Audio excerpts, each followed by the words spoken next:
Welcome to CBH. Today we're talking about the deaths of the 20th century comic book greats. Now everybody dies, including comic book creators. Of course that sounds obvious, but when enough of them do, the flavor of an entire industry changes. Similar to the 1940s comic book artists moving on to other careers, which effectively helped end the golden age, so did some great 20th century comic book greats die, ushering an end of the 20th century comic book aesthetic and era. In order of their deaths, some of those comic book artists are Wally Wood, Crandall, Vince Colletta, Joe Shuster, Harvey Kurtzman, Jack Kirby, Jerry Siegel, Gil Kane, John Buscema, Julius Schwartz, Will Eisner, Al Williamson, Gene Colan, Joe Simon, and Jerry Robinson. Something that is a common thread amongst them is that they were all children during the Great Depression, and during their adulthood, like machines, pumped out an incredibly high number of pages, working for hire or editing, and leaving behind an incredible volume of work in the 20th century of comic books. They produced so many comic books and or strip pages that it was almost easy to take them for granted and just think that these guys will just always be there, and that comics will always look like that. Well, they died, and the 21st century comic books are set to look very different than what they used to. Whether it's better or worse is a matter of opinion, but it's important to look back and appreciate what these men have produced through blood, sweat, pencils, ink and paper, and then understand that they were mortal, and we can reach some closure by understanding how they died. To say that Wally Wood died in 1981 from a self-inflicted gunshot wound is an understatement. The city, location, arrangement of his bedroom, his wallet contents, the meetings he would have had, his psychological profile from his closest friends, the series of events, phone calls, get-togethers that led up to that fateful event is perfectly summed up and well cataloged in large detail in the Starger and Spurlock book, Wally's World. Wally was in that second generation of comic book artists with Gil Kane, John Buscema, John Romita, who channeled the great strip artists like Eisner, Foster, and Raymond. This picture here is from 1978. He died in 1981 at the age of 54.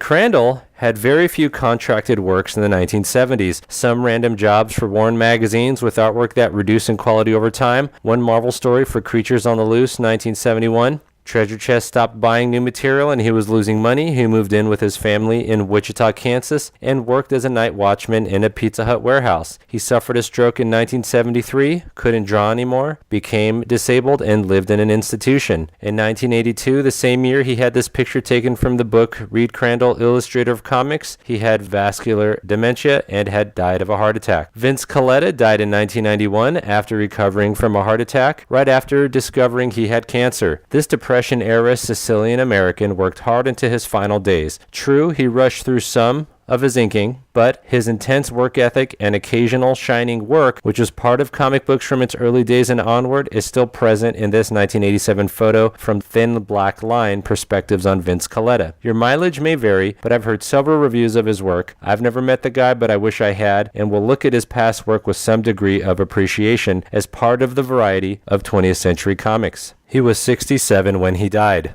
Joe Shuster finally got his co-creator credit with Siegel in 1975, thanks to advocates like Neil Adams and Jerry Robinson, and felt a great deal of pride for taking part in Superman's creation. He was going blind over decades and eventually lost his sight and died of heart failure in 1992 at the age of 78. Harvey Kurtzman worked on Haylook Comics at Atlas under Martin Goodman from 1946 to 1949, then some EC Comics from 1949 to 52. He helped start up Mad Comics from 1952 to 56. He left Mad to work with Hugh Hefner on Trump Magazine in 1957, and after its failure, worked at Humbug Magazine till 1958, then Help Magazine for Warren Magazine until 1965. He then spent more than a couple decades on the Little Annie Fanny strip for Playboy Magazine from 1962 to 1988. Until his health fell apart, and due to disappointment upon learning he did not own the rights to the Annie strip. He reconciled with Bill Gaines in the mid-1980s, co-wrote From Arg to Zap, Harvey Kurtzman's Visual History of Comics in 1991, developed Parkinson's, colon cancer, and died in 1993 from complications of liver cancer. This picture is from the video series Comic Book Greats.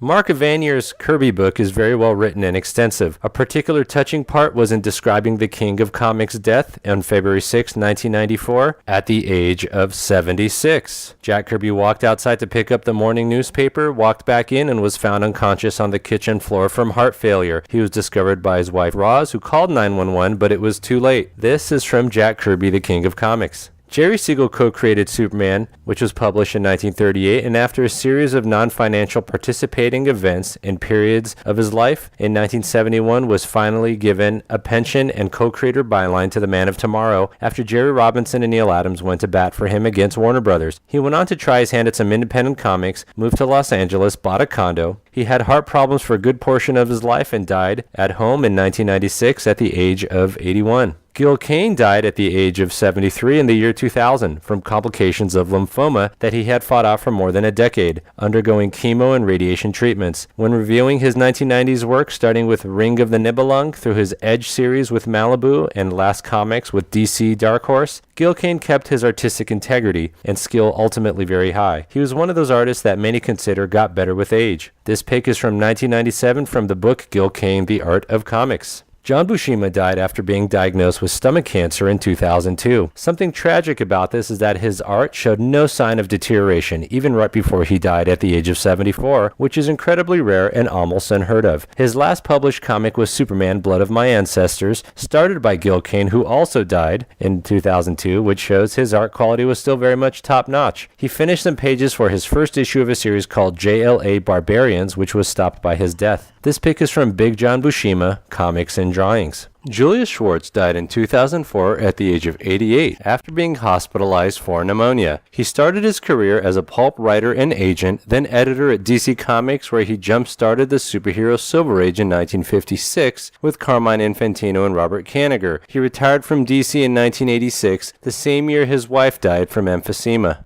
Will Eisner lived in Florida in retirement when he died in 2005 from complications of quadruple bypass surgery at the age of 87. He had a rich career when he created The Spirit, expanding the graphic arts, worked for the military-industrial complex, editing and drawing for PS Magazine, taught at the School of Visual Arts founded by Bern Hogarth, and helped modernize the graphic novel format. Al Williamson retired in his 70s and was interviewed for the 2003 Frazetta documentary. His work was seen since the late 1940s, and after decades of illustrative draftsmanship ranging from EC Comics to Warren magazines to newspaper strips like Secret Agent Corrigan, he developed Alzheimer's in his final years and died from its complications at the age of 79 in 2010. Gene Colan was a wonderful and unique illustrator, able to depict both realism and surrealism in comic genres like westerns, horror, superheroes, crime, etc. He co-created two African-American superheroes, the Falcon in 1969 and Blade in 1973. He was inducted into the Will Eisner Hall of Fame in 2005, produced original comics art until 2009, and won another Eisner in 2010 for an issue in Captain America, and then died in 2011 due to complications of cancer and liver disease. Joe Simon spent the early 2000s painting reproductions of his comic book covers. He was in comics since the 1930s and co-created Captain America with Jack Kirby along with many other characters, spending time on both the creative and business side of the comic book industry. He was generally successful throughout his whole life, and he died in 2011 at the age of 98 after a brief illness. Jerry Robinson is of course known as the co-creator of the Joker with Bill Finger and Bob Kane in 1940. With a long and illustrious comics career, he stayed very active in the comics world toward the end of his life,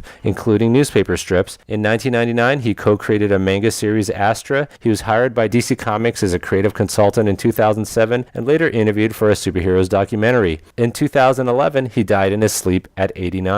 Well, that concludes another episode of Comic Book Historians. With everything becoming digitized in the new millennium and with the medium becoming more and more computerized, we start to become aware that the 20th century was essentially the era of comic books in paper form in its heyday. Through hard work, blood, sweat, tears, pencil, and ink, men like these, brought up during the era of the Great Depression, contributed significantly to the comic book art form. They lived in various ways, left an incredible trail of cartoons and illustrations and creations behind them, and each died their own deaths, and we will be forever grateful for the work they did. Cheers. Don't forget to click on the subscribe button. We got more to say in other videos. Also check out our podcast, available on Apple Podcasts, Stitcher, and Google Play. We also have constant updates on Twitter and Instagram, or continue the conversation in our Facebook group.